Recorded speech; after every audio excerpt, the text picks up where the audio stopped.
பாதுகாக்க முடிகிற திருமாவளவன் அவர்களை கேட்கிறேன்.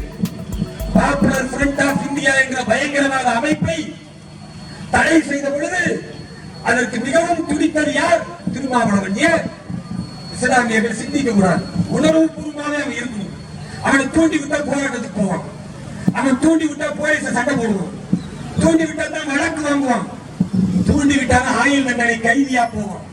அப்பதான் திருமாவளவன் போன்ற திருடர்களுக்கு மானம் கெட்ட பட்டியல் சமூகத்தை தவறாக வழிநடத்தக்கூடிய கேடு கெட்டவர்களுக்கு பகடைக்காயாக இஸ்லாமியர்கள் இருக்கிறார்கள்.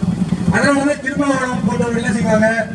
கடவுளை நம்ம முட்டாள் காட்டு மிராண்டி ஒரு பக்கம் சொல்லிட்டு நோன்பு மாதத்துல உள்ளாம போட்டு நாங்கெல்லாம் நோன்பு வைக்கிறோம். கடவுளை நம்புறவங்க நோன்பு வைப்பான். கடவுள் நம்பிக்கை இல்லாத காட்டு மிராண்டி திருமாவளவன் எதுக்கு நோன்பு வைக்கிறோம்? ஸ்டாலின் அவர்கள் எதற்கு தொப்பி போட்டு கஞ்சி குடிக்கணும்?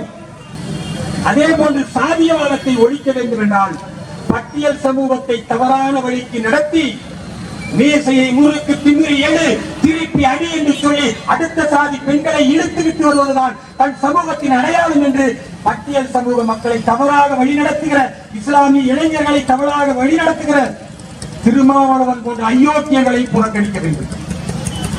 சாதியவாதமும் மதவாதத்தையும் புறக்கணித்தால்தான் இந்த தமிழகம் அமைதி பூங்காவாக வரும்.